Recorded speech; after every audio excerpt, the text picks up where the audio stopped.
I thought it was a great atmosphere out there. You know, we weren't sure what to expect with the stadium not being in play for us, but you know, I think our game ops crew did a great job, and Chad Klunder and his staff, you know, putting together the operations for today are to be commended. I thought, you know, NBC worked well. Given the limitations, so we were really pleased with the overall operations today. I thought Notre Dame did a great job in, you know, utilizing the resources necessary to pull off a spring game in a real homey, collegiate atmosphere. It took me back to being at Assumption College in Grand Valley, and it was really neat today. You know, it just reminds you of, you know, when you get out on that field, whether you're in front of 83,000 or 4,000, it's still a game. You're still coaching kids, and you know, it's still about, you know, developing your players and execution and things of that nature. But I thought it was a good atmosphere, and we got a lot out of it. You know, we really wanted to center this game, particularly in the first half, around the quarterbacks, and really wanted to, you know, put them in a position where they could, you know, utilize their skill set. And I thought we did that. I thought they were able to do that. I thought they both competed at a high level in the first half, and I think we all saw that they're capable of playing championship football. Both Everett and Malik played well, did very good things. You know, Malik probably made one poor decision putting the ball up for grabs, but neither one of them turned the football over. You know, Everett tried to force a ball late in the third quarter. Other than that, I thought their judgment was excellent. The zone read game was strong. Decisions that they made were excellent. So really pleased with them in the first half. I think for me, it was pretty clear that you know, we've got a very good offensive line. You know, they're going to be able to control the line of scrimmage in most instances, and we'll continue to go to our strength, which we believe is up front. So I was really pleased with what we saw there, and continue to grow in a number of other positions. CJ Prosise was impressive, not only, you know, his ability to break into the second level, but he showed his toughness and lowering his pads and playing physical. He's really rounding into you know, he's a guy that you're going to fear. You know, when you turn on the film, you're going to look at him and go, he scares me. So some good things offensively. Defensively, I thought Max Redfield continues to show why he's going to be a big player for us defensively. Jalen did what we wanted him to do early on, was all over the field. Nice to see Jared Grace out there making plays. And again, very competitive situation. Really pleased with the kids play and across the board the way that we were able to put together the game under, you know, less than ideal circumstances. So with that, we'll open up to questions. Brian, where is the CJ Prosise thing heading? Is he going to be a hybrid player? Is he going to be a full-time running back? Well, I think as we continue to move forward, you know, he'll get every opportunity to take over a starting position, whether it's at wide receiver or whether it's at running back. So I'm going to play the 11 best players, and whoever the 11 best players are going to be on the field. So I'm not going to paint him into any particular position or category. If he's the best running back, he's going to start. If he's the best wide receiver, he's going to start. So it's my job, it's our job to get the best 11 players on the field. And right now, it's hard to make the case that he's not one of the best 11. And did anybody maybe jump out and surprise you today that hadn't earlier in the spring when the lights were on and it was game speed? You know, I was pleased that some of the younger receivers caught the ball. You know, Corey Holmes, you know, caught the ball when he needed to. Justin Brent caught the ball when he needed to. I was pleased there. You know, I think, you know, although Nick Watkins got beat, you know, by Will Fuller, he made some solid tackles, played physical. So I think those three freshmen, you know, hoping that they continue to grow and emerge, I think I saw those guys continue to get better. But it'll be one of those things where I'll have to sit down and watch the film to get that kind of depth in terms of, you know, who's surprised. Just raise your hand again. We have mics. Kurt. Can you talk about the offensive line in terms of establishing a running game, how important that is for you next season, and also about the people who ran the ball today? Yeah. Again, I think, we're trying to really, get that left guard position settled. So, we had a revolving door there with Nelson and Bars going in and out. So we wanted to keep that, obviously, a competitive situation. And getting Nick Martin back to what we consider his best position at center, we felt like we wanted to.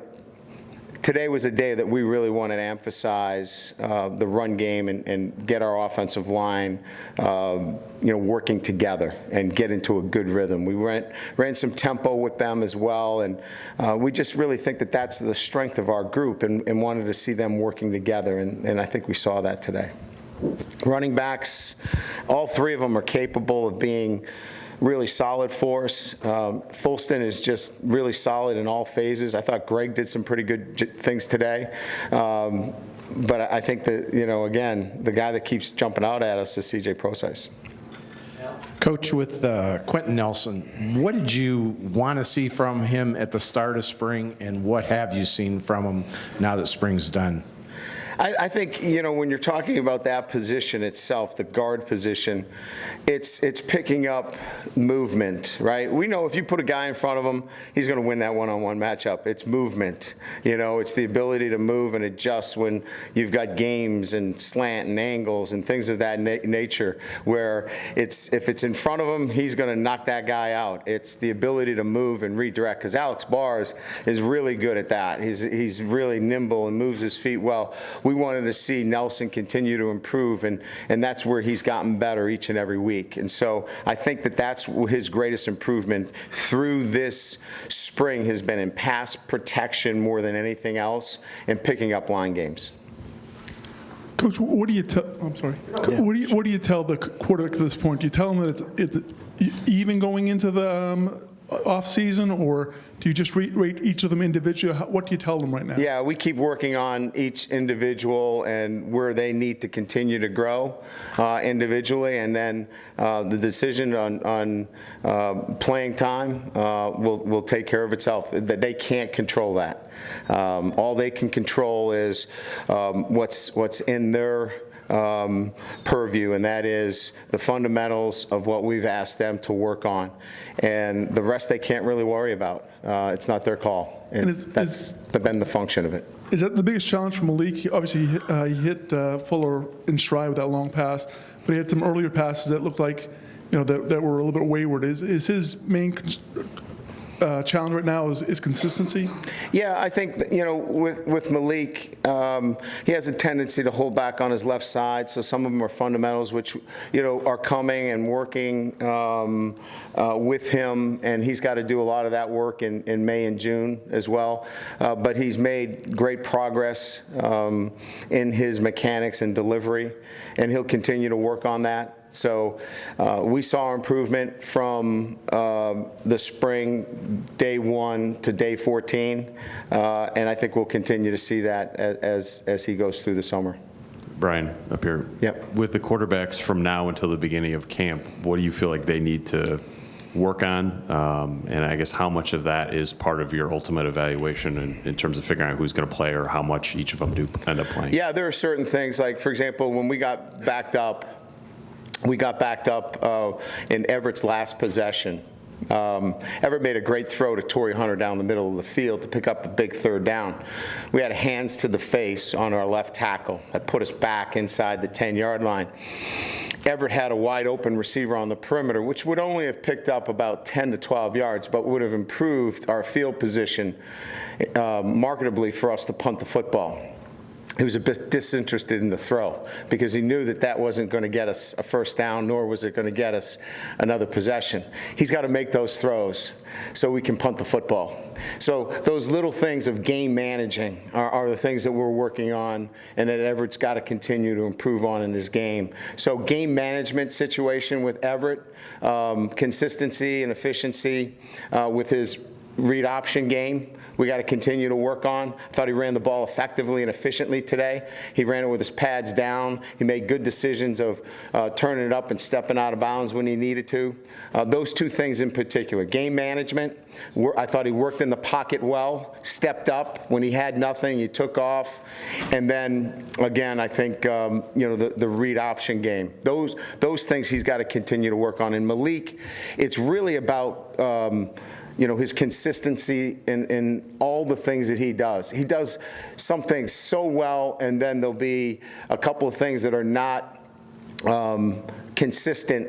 He'll do it so well, and the same play, then there's a drop-off. So we think that's more concentration, that's just more focus, and just working on those things with him.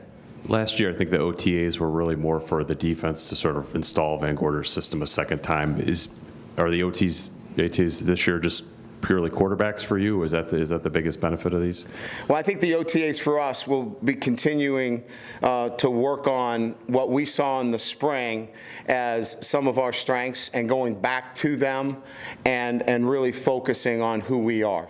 We're trying to, we want to have an identity when we come into camp. We've got to play Texas, Virginia, and Georgia Tech right out of the gates. We have to have an identity of who we are. We can't wait 4 or 5 weeks to find out, we're a running team, we're a passing team, we're this, we're that. So we want to use those OTAs to really, start to establish our DNA and our identity as to who we are. Just wanted to clarify, there was something I think on NBC about you called the plays today and you weren't expecting Sanford to really take over the offense for another year. Was that sort of, is the implication that you're going to call plays again this fall? All we've said, and I've said this, I think, when we were here, is that his focus right now is we've got 2 very, very good quarterbacks. His focus is on our quarterbacks right now and learning the offense. And that's job 1. The next job will be, obviously continue to grow and learn the offense. So, there's play calling opportunities there. Mike Denbrock right now is running the entire offense, and those are his calls and his decisions to make. Mike really is somebody capable of doing all of those things, but not at this time. His focus right now is working with the quarterbacks, and so when we put a timetable on it, right now I'm more ready to be the play caller until all these guys are in a position where they can take more of a role offensively. And that's just a matter of where we are right now, because most of Mike's time has been developing the quarterbacks. Lastly, you've had some great individuals on your offensive line. Do you think this could be your best 1 to 5 in terms of your starting lineup? Well, I think it's the deepest. So I think you probably go 7, 8 is really the difference here. And I thought what was really revealing to me today is that when the quarterbacks flipped, it was hard to tell whether it was the first offensive line or the second offensive line. Usually when when the second offensive line is in there. It was the third offensive line where you saw a bit of a drop-off in there. But when the first and second offensive line, both those quarterbacks were effective and efficient with whoever was in there. And I think that was the big telltale for me. Coach, just speaking of the offensive line, that throw to Ronnie Stanley, has that been in the works for a while? And also, how important is he to that line? Well, the only way he was going to come back for a 5th year is if I put that play in. That was the sealer. As we were going back and forth on academics, and he was really committed to coming back to Notre Dame for a lot of reasons. The number 1 reason for him coming back was to get that football today. So no, I'm kidding. We wanted to put in a trick play, and Ronnie's got good hands. He's an athlete. Played basketball at Gorman, and we were kind of messing around with a play. I ran it when I was at Central Michigan to Joe Staley, who's a pretty good offensive tackle for the 49ers, and we had some pretty good success with it. So I said, well, let's put it in, and it was a forward lateral, though. They just didn't throw the flag. It had to be a backward lateral, but I told them we haven't repped it enough, so it's probably not going to be a backward lateral. Just don't throw the flag, because I don't want I don't want to have to run it again. Coach, how nice is it to see a kid like Jonathan Williams, you know, in the final minutes of the game when he's just out there, but he's going full speed, trying to get the win for the defense? Yeah, it's been, obviously it's for Johnny, he's worked really hard to put himself in a position physically, to get out there and compete. He's a really good athlete. Transitioning, to Notre Dame has been difficult for him. He was underweight and playing at the defensive end position. He's worked so hard on putting on weight and, making that transition and carrying all that weight has been hard for him. He's got to work really hard in school and all those things. So it was nice to see him have some success today because, he's a good kid who works hard and obviously a local guy. It's nice to see him have some success. And then just on a lighter note, the goatee, I think we've all kind of noticed it. Yeah, it'll be gone on Monday when I get out on the speaking circuit. I was hoping it'd come in red, but it came in gray. I look older, so I'll have to shave that off. Coach, Yes. as the spring ends, how do you see the linebacker situation shaking out, especially with Jalen having cross-trained a little bit? Is that something you're still looking at extensively? Well, the different sub packages will determine where he's playing, and we feel like we're in a position now when we're in our base defense, he'll be inside. When we get into some of our sub packages, we can choose where he plays. He can be on the outside, he can be on the inside, depending on what we want to do. So I think we firmly have established that we can move him around. He becomes a player now after this spring that within our sub packages we can move him inside or outside. That's pretty clear. Jarrett Grace has established himself as a middle linebacker that can come in and help us in a number of different situations. He's smart. He gets guys lined up. He gets himself lined up and he can play. Niles Morgan continues to get better and better. And Joe Schmidt now is going to get a chance now to, probably play both Mike and Will. So, it just gives us more depth at those positions that, at times, as you know, last year we were really thin. Tavon Coney's had a great spring. He's gotten a chance to learn a lot at the Will linebacker position. Good problem to have that we've got some depth now at that position.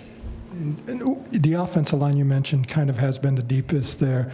You seem to have many options on the second unit there with the defensive line as well. Yes. It seems a little bit deep. Would you consider that maybe a little bit more comfort level with the depth that you have there this year? Yeah, and we didn't play Jerron Jones, right? So he didn't play any this spring. So add Jerron Jones back to the mix, and now you're talking about probably 4 or 5 guys that can play inside and give you, really good, solid play.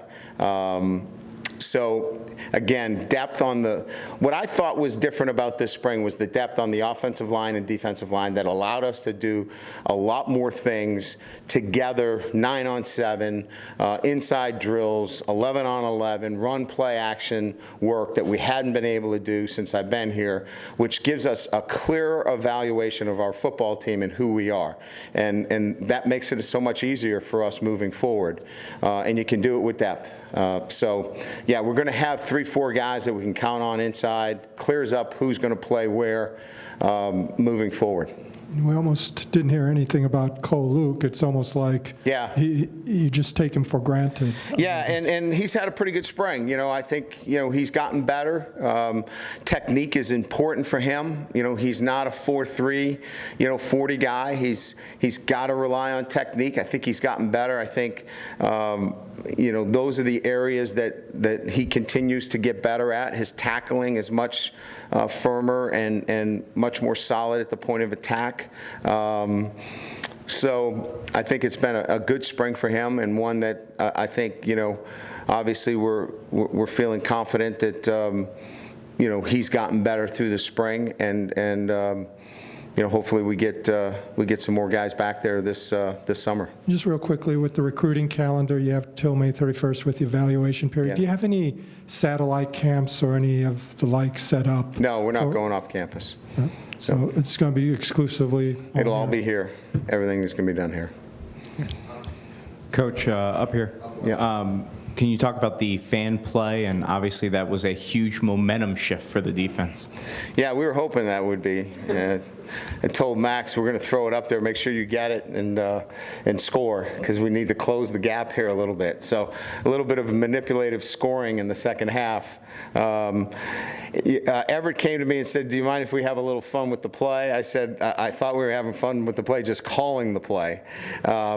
You know, I think that's probably where we're going to go with this offense, is to play 2 quarterbacks in the fall. I thought it looked great. I think 2 quarterbacks is probably the way to go. So whoever that fan was, it got us thinking, and we'll be here late tonight coming up with much more of an offense for the fall, and probably for Texas with 2 quarterbacks.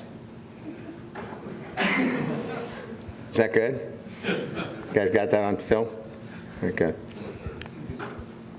Anybody else? All right, guys. Great, thanks. Thank you very much.